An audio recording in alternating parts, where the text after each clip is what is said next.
accommodate up to 1,000 crew members, and he knew it would be a minimum of 700. And as we are getting closer to this 2017 day, now it's pretty well getting down to the nitty-gritty where there's 850 in the crew. Now they have these little scout ships, and this probably doesn't look too far off of what maybe a scout ship looks like. They're typically around 50 feet wide. They have 20 to 30 that they berth inside the mothership to do all these different studies they have. So these are the ones that people see most of the time. And he says they're typically round. So they're 40, 50, and they hold about 5 to 8 people. We'll call people. And so that's what they have there. Now the crew that's coming is composed of not only amphibians like Antura, but various humanoids. Now, like the other 3 contact members on his team, I have descriptions of them in the book, so you can get a little better idea of what they look like. But then you really get into some really wild stuff. Bird beaks, okay? He says their beaks are not pronounced, they're more kind of rounded or something. But there's bird beings, plant beings. Now I said, well, do they have arms and legs? And he said, well, he says they're more like vines. Okay, that's going to be really interesting. Insect beings, so they have an insect flavor, okay? And he said there are going to be 2 reptilians on board. He said the reptilians are going to be sort of like, you know, the 5-foot kind of guys or whatever. They're not going to be real imposing. And he said they tend to keep to themselves. Now, why?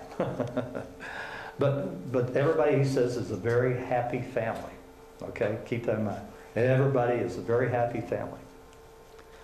Okay, but there really was a Star Wars. Okay, just a little different from what our science fiction films depict. The reptilians in another galaxy decided they wanted to take over planets for their resources in this part of the galaxy, and so they attacked. And they actually were able to capture at least a couple of planets and took over the planets. And so there was no federation of planets at that time, but they quickly sort of got together for mutual benefit and mutual protection. And this war went on for thousands of years, thousands of universal years, okay?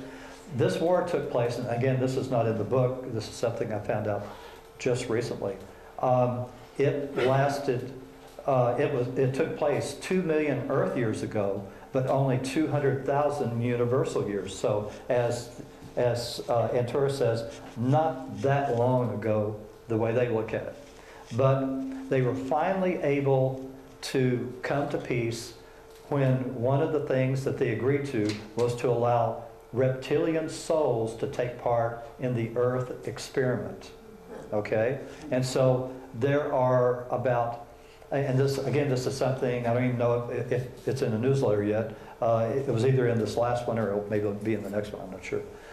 There are about 5,000 reptilian souls with all of their soul fragments. So there's not a huge number, but when you start talking about 6 to 12 fragments, then you get an idea they're taking part in the Earth experiment. Now, one of the nasty things that I found out about this war was that it was, in our science fiction films, we've seen a planet being destroyed. I'm sure you've seen this in several different sci-fi films. There'll be a planet destroyed. He said, Tom, he said they didn't do it like that. He said they would destroy the sun, and that would destroy all the planets in that solar system with billions and billions of beings in the solar system. So that's how nasty that war was. But again, they're all one big happy family. That's what they tell me. Now, after the Star Wars was over, the 200 planets in this quadrant of the galaxy formed the Federation of Planets. Okay? Now there's other Federation of Planets in the Milky Way galaxy. There's like another 5 or 6 more. He says all of them are friendly with the exception of one, and he said that one just wants to be left alone, just by themselves, for whatever reason, and so they are left alone. But they join, these 200 join together for protection, trade, and knowledge. Now, many of you have heard about Nibiru. And I'm sure you've heard all sorts of different things. Oh, the planet is on top of us, you know, or it's about to enter the solar system, whatever. Antura says, no, they're pretty far away. And one day I asked him, I said, well, are they a member of the Federation of Planets? And he said, no. And I said, why not? And, whoops, sorry. Boy, I jumped ahead. He said, because they're on probation. Okay? That's because of those old accounts that Zechariah Sitchin translated, although he didn't translate them supposedly that well, where the Sumerians were talking about them having wars and you know, having Earth people be virtual slaves to work in their mines in Africa, you know, for the gold or whatever they were after. And so that was, they've been put on probation, and so they're associated with the Federation, but they're not members. Now, when Antura comes, I mentioned timelines, and we're all having 12 parallel lives for our soul's benefit. I have a whole chapter on timelines in the book. And so the timelines are divided into 4s and then subdivided into 2s. Well, the upper timelines have easier lives than we do, and the lower timelines are at a lower frequency and have harder lives than we do. We're on timeline number 6, which is the middle frequency. And so Antura will actually be starting, and their whole first contact team will have just a very brief visit on timeline number 12, because that is a non-physical life, and our souls have one life that is non-physical that they consider to be the perfect life, and all the other lives they have in this parallel time are to be judged or compared to the perfect life. Okay, and so he's going to spend very little time with them, just talking, you know, conversing, but then he'll be going timelines 11, 10, 9, 8, 7, before he ever gets down to us. And of course, because they can travel in time, even though it would be seemingly be months or years going by, it'll all be within the same time frame, okay, that they'll all show up at the same time. And he'll even, the other 2 people have been communicating with him even on lower timelines down at like 1, 2, 3, and 4, but he says are much, much harder because of the frequencies and everything, but he will go all the way down to visit those people. So they will be visiting all the timelines, all the people from top to bottom. Now, some of the interesting things that I've found out about that I had no idea about, they have these translation devices that can translate every single language in the whole universe. Now think about it. You've got plant beings, how are they taught? Bird beings, insect beings, reptilians of all types. You know, how are we going to communicate even ourselves when we go out to the stars? It's my belief that our Earth starships are going to have telepaths. And maybe not just one or two, but maybe half or the whole crew will be able to telepathically communicate with other beings, okay, in order for us to be able to travel to the stars and understand the people, the beings that we meet when we go out. And so this is one of the things that I would love to see us start working on more, would be translation devices that can translate every single language on Earth. Okay, that will sort of be our first kind of baby step compared to what these guys do, because they can read brain waves and emotions and everything in order to convey to between themselves as to what that other being is actually saying.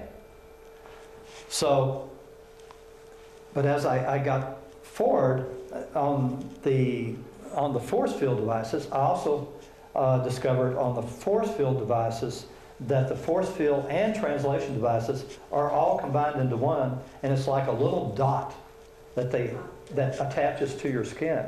And the force field devices allow them to be on any atmosphere, anywhere, even in space, with no spacesuit.